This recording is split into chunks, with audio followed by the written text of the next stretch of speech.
Continuando o nosso ano bíblico, hoje, João capítulo 4 ao capítulo 6, a mulher de Samaria. Quando, pois, o Senhor veio a saber que os fariseus tinham ouvido dizer que ele, Jesus, fazia e batizava mais discípulos que João, se bem que Jesus mesmo não batizava e sim os seus discípulos, deixou a Judeia, retirando-se outra vez para a Galiléia. E era-lhe necessário atravessar a província de Samaria. Chegou, pois, a uma cidade samaritana chamada Sicar, perto das terras que Jacó dera a seu filho José. Estava ali a fonte de Jacó. Cansado da viagem, assentara-se Jesus junto à fonte por volta da hora sexta. Nisto veio uma mulher samaritana tirar água. Disse-lhe Jesus: dá-me de beber. Pois seus discípulos tinham ido à cidade para comprar alimentos. Então lhe disse a mulher samaritana: como sendo tu judeu pedes de beber a mim, que sou mulher samaritana? Porque os judeus não se dão com os samaritanos. Replicou-lhe Jesus: se conheceras o dom de Deus e quem é o que te pede, dá-me de beber, tu lhe pedirias e ele te daria água viva. Respondeu-lhe ela: Senhor, tu não tens com que atirar e o poço é fundo. Onde, pois, tens a água viva? És tu, porventura, maior do que Jacó, o nosso pai, que nos deu o poço, do qual ele mesmo bebeu, e bem assim seus filhos e seu gado? Afirmou-lhe Jesus: quem beber desta água tornará a ter sede. Aquele, porém, que beber da água que eu lhe der, nunca mais terá sede. Pelo contrário, a água que eu lhe der será nele uma fonte a jorrar para a vida eterna. Disse-lhe a mulher: Senhor, dá-me dessa água para que eu não mais tenha sede, nem precise vir aqui buscá-la. Disse-lhe Jesus: vai, chama teu marido e vem cá. Ao que lhe respondeu a mulher: não tenho marido. Replicou-lhe Jesus: bem disseste, não tenho marido, porque 5 maridos já tiveste, e esse que agora tens não é teu marido. Isto disseste com verdade. A verdadeira adoração. Senhor, disse-lhe a mulher: vejo que tu és profeta. Nossos pais adoravam neste monte. Vós, entretanto, dizeis que em Jerusalém é o lugar onde se deve adorar. Disse-lhe Jesus: mulher, podes crer-me que a hora vem, quando nem neste monte, nem em Jerusalém adorareis o Pai. Vós adorais o que não conheceis. Nós adoramos o que conhecemos, porque a salvação vem dos judeus. Mas vem a hora, e já chegou, em que os verdadeiros adoradores adorarão o Pai em espírito e em verdade, porque são estes que o Pai procura para seus adoradores. Deus é espírito, e importa que os seus adoradores o adorem em espírito e em verdade. Eu sei, respondeu a mulher, que há de vir o Messias chamado Cristo. Quando ele vier, nos anunciará todas as coisas. Disse-lhe Jesus: eu sou, eu que falo contigo. Neste ponto, chegaram seus discípulos e se admiraram de que estivesse falando com uma mulher. Todavia, nenhum lhe disse: que perguntas? Ou por que falas com ela? Quanto à mulher, deixou seu cântaro, foi à cidade e disse àqueles homens: vinde comigo e vede um homem que me disse tudo quanto tenho feito. Será este porventura o Cristo? Saíram, pois, da cidade e vieram ter com ele. A ceifa e os ceifeiros. Nesse inteirinho os discípulos lhe rogavam, dizendo: mestre, come. Mas ele lhes disse: uma comida tenho para comer que vós não conheceis. Diziam então os discípulos uns aos outros: ter-lhe-ia porventura alguém trazido o que comer? Disse-lhes Jesus: a minha comida consiste em fazer a vontade daquele que me enviou e realizar a sua obra. Não dizeis vós que ainda há 4 meses até a ceifa? Eu, porém, vos digo: erguei os olhos e vede os campos, pois já branquejam para a ceifa.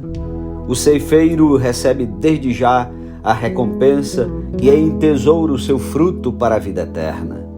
E dessarte se alegram tanto o semeador como o ceifeiro, pois no caso é verdadeiro o ditado: Um é o semeador e o outro é o ceifeiro. Eu vos enviei para ceifar o que não semeaste. Outros trabalharam e vós entrastes no seu trabalho. Muitos samaritanos creem em Jesus. Muitos samaritanos daquela cidade creram nele, em virtude do testemunho da mulher que anunciara: ele me disse tudo quanto tenho feito. Vindo, pois, os samaritanos ter com Jesus, pediam-lhe que permanecesse com eles, e ficou ali 2 dias. Muitos outros creram nele por causa da sua palavra. E diziam à mulher: já agora não é pelo que disseste que nós cremos, mas porque nós mesmos temos ouvido e sabemos que este é verdadeiramente o Salvador do mundo. Passados 2 dias, partiu dali para a Galileia, porque o mesmo Jesus testemunhou que um profeta não tem honras na sua própria terra. Assim, quando chegou a Galileia, os galileus o receberam porque viram todas as coisas que ele fizera em Jerusalém, por ocasião da festa, a qual eles também tinham comparecido. A cura do filho de um oficial do rei. Dirigiu-se de novo a Caná da Galileia, onde da água fizera vinho. Ora, havia um oficial do rei cujo filho estava doente em Cafarnaum. Tendo ouvido dizer que Jesus viera da Judeia para a Galileia, foi ter com ele e lhe rogou que descesse para curar seu filho que estava à morte. Então Jesus lhe disse: se porventura não virdes sinais e prodígios, de modo nenhum crereis. Rogou-lhe o oficial: Senhor, desce antes que meu filho morra. Vai, disse-lhe Jesus, teu filho vive. O homem creu na palavra de Jesus e partiu. Já ele descia quando seus servos lhe vieram ao encontro, anunciando-lhe que o seu filho vivia. Então indagou deles a que hora o seu filho se sentira melhor. Informaram: ontem, à hora 7ª, a febre o deixou. Com isto reconheceu o pai ser aquela precisamente a hora em que Jesus lhe dissera: teu filho vive. E creu ele e toda a sua casa. Foi este o segundo sinal que fez Jesus, depois de vir da Judeia para a Galileia.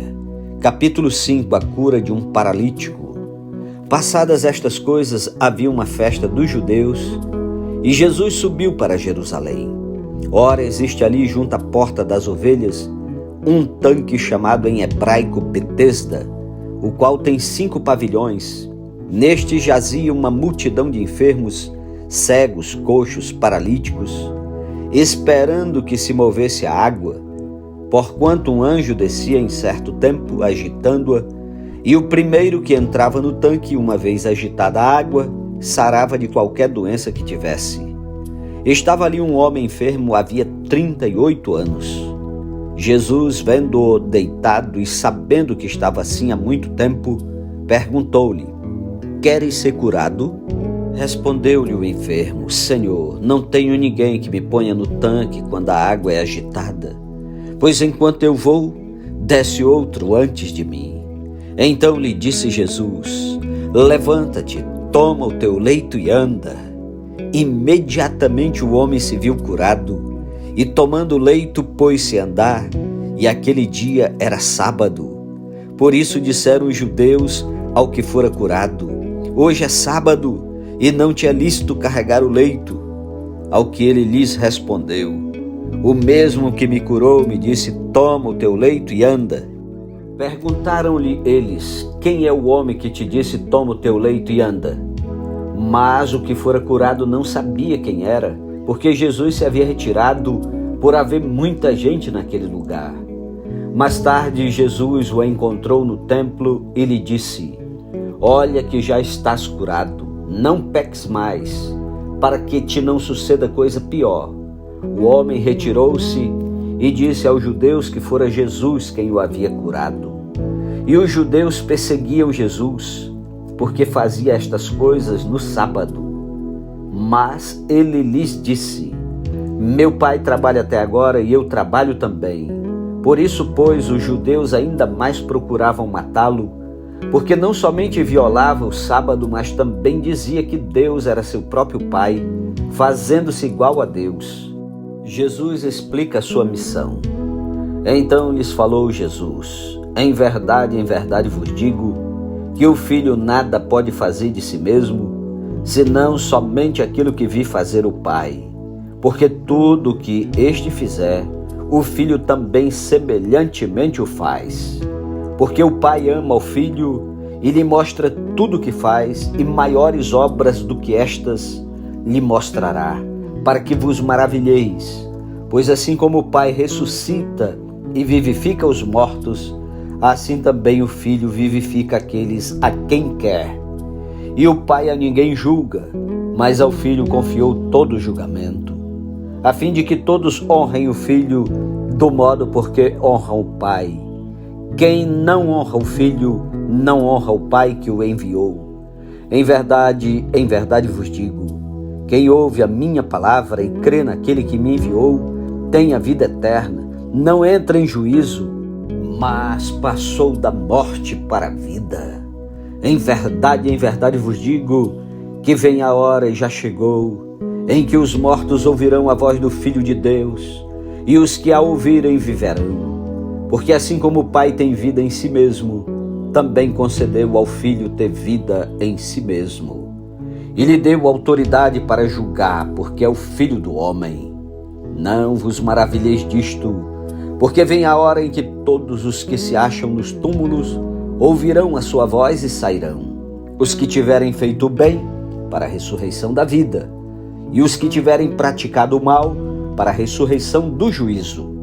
Eu nada posso fazer de mim mesmo, na forma porque ouço, julgo.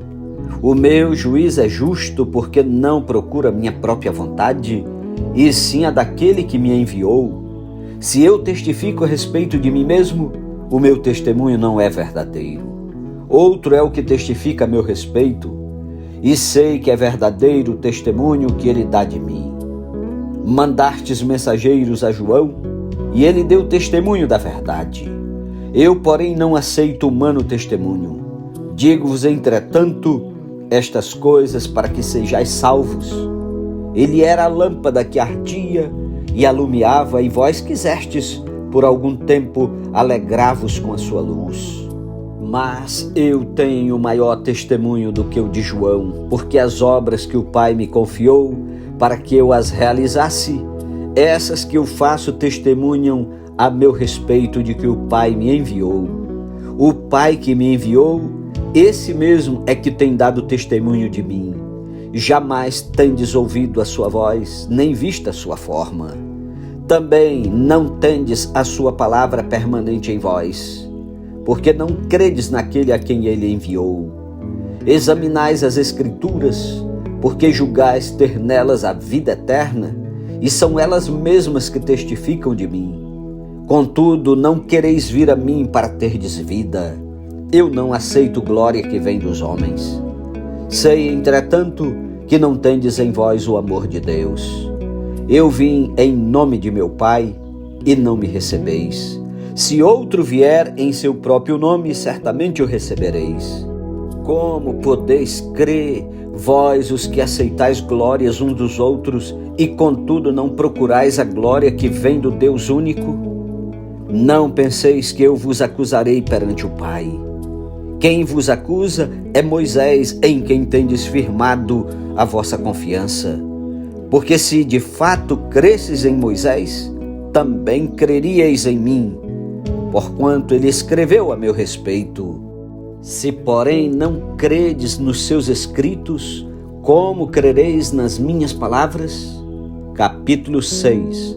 A multiplicação de pães e peixes. Depois destas coisas, atravessou Jesus o mar da Galileia, que é o de Tiberíades. Seguia-o numerosa multidão, porque tinham visto os sinais que ele fazia na cura dos enfermos. Então subiu Jesus ao monte e assentou-se ali com os seus discípulos. Ora, a Páscoa, a festa dos judeus, estava próxima. Então Jesus, erguendo os olhos e vendo que grande multidão vinha ter com ele, disse a Felipe: onde compraremos pães para lhes dar a comer? Mas dizia isto para o experimentar, porque ele bem sabia o que estava para fazer. Respondeu-lhe Filipe: não lhes bastariam 200 denários de pão para receber cada um seu pedaço. Um de seus discípulos, chamado André, irmão de Simão Pedro, informou a Jesus: está aí um rapaz que tem 5 pães de cevada e 2 peixinhos. Mas isto, que é para tanta gente? Disse Jesus: fazei o povo assentar-se, pois havia naquele lugar muita relva. Assentaram-se, pois, os homens em número de quase 5.000. Então Jesus tomou os pães e, tendo dado graças, distribuiu-os entre eles e também igualmente os peixes quanto queriam.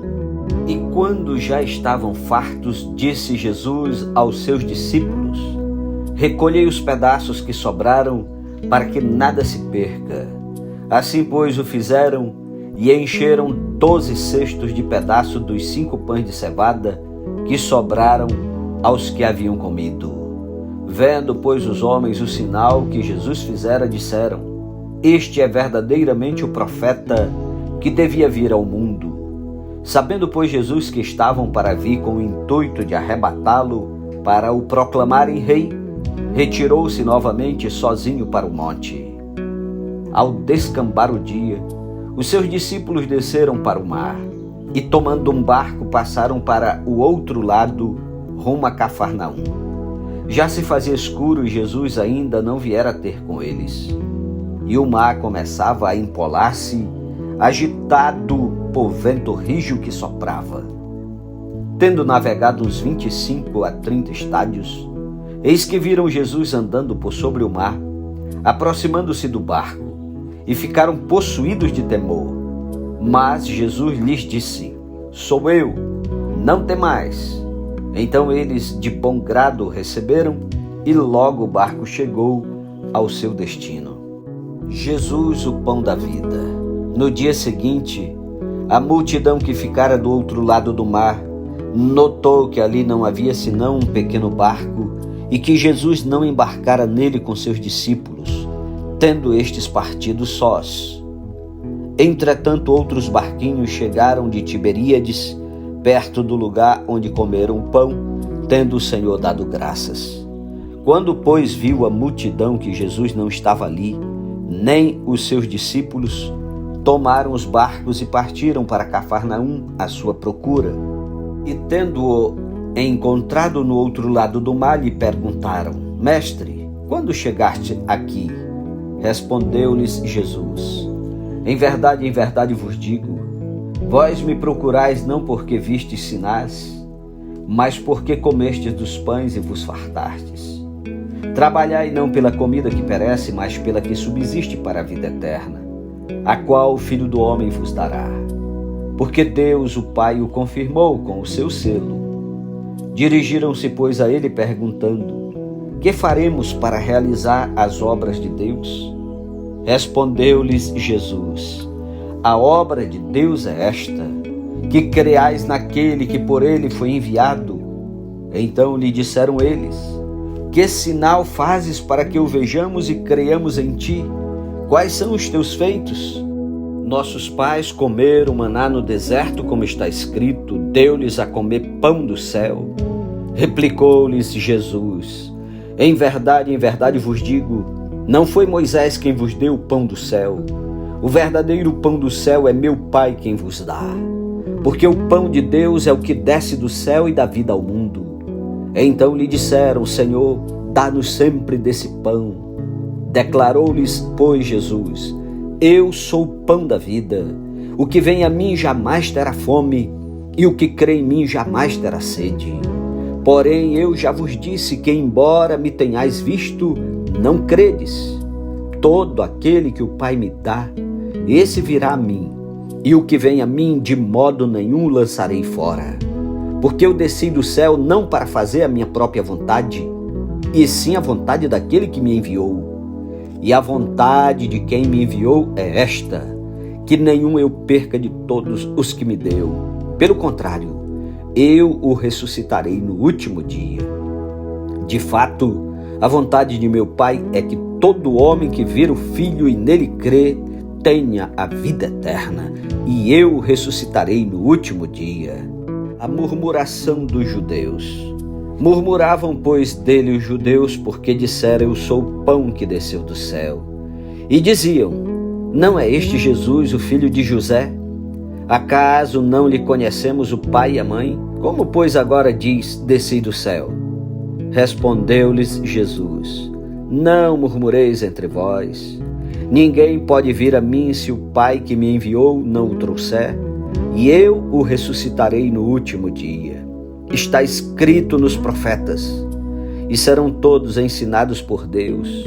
Portanto, todo aquele que da parte do Pai tem ouvido e aprendido, esse vem a mim. Não que alguém tenha visto o Pai, salvo aquele que vem de Deus, este o tem visto. Em verdade vos digo, quem crê em mim tem a vida eterna. Eu sou o pão da vida. Vossos pais comeram maná no deserto e morreram. Este é o pão que desce do céu, para que todo o que dele comer não pereça. Eu sou o pão vivo que desceu do céu. Se alguém dele comer, viverá eternamente. E o pão que eu darei pela vida do mundo é a minha carne. Disputavam, pois, os judeus entre si, dizendo: como pode este dar-nos a comer a sua própria carne? Respondeu-lhes Jesus: em verdade vos digo, se não comerdes a carne do Filho do Homem e não beberdes o seu sangue, não tendes vida em vós mesmos. Quem comer a minha carne e beber o meu sangue tem a vida eterna. E eu ressuscitarei no último dia, pois a minha carne é verdadeira comida e o meu sangue é verdadeira bebida. Quem comer a minha carne e beber o meu sangue, permanece em mim e eu nele. Assim como o Pai que vive me enviou, e igualmente eu vivo pelo Pai, também quem de mim se alimenta, por mim viverá. Este é o pão que desceu do céu, em nada semelhante àquele que os vossos pais comeram e contudo morreram. Quem comer este pão viverá eternamente. Estas coisas disse Jesus quando ensinava na sinagoga de Cafarnaum. Os discípulos escandalizados. Muitos dos seus discípulos, tendo ouvido tais palavras, disseram: duro é este discurso, quem o pode ouvir? Mas Jesus, sabendo por si mesmo que eles murmuravam a respeito de suas palavras, interpelou-os: isto vos escandaliza? Que será, pois, se virdes o Filho do Homem subir para o lugar onde primeiro estava? O Espírito é o que vivifica, a carne para nada aproveita. As palavras que eu vos tenho dito são Espírito e são vida. Contudo, há descrentes entre vós. Pois Jesus sabia desde o princípio quais eram os que não criam e quem o havia de trair. E prosseguiu: por causa disto é que vos tenho dito, ninguém poderá vir a mim se pelo Pai não lhe for concedido. À vista disso, muitos dos seus discípulos o abandonaram e já não andavam com ele. Então perguntou Jesus aos 12: porventura quereis também vós outros retirar-vos? Respondeu-lhe Simão Pedro: Senhor, para quem iremos? Tu tens as palavras da vida eterna, e nós temos crido e conhecido que tu és o Santo de Deus. Replicou-lhes Jesus: não vos escolhi eu em número de 12? Contudo, um de vós é diabo. Referia-se ele a Judas, filho de Simão Iscariotes, porque era quem estava para traí-lo, sendo um dos 12. Amém. Louvado seja Deus pela sua santa palavra. Um ótimo dia para você e até amanhã em nome de Jesus. Amém.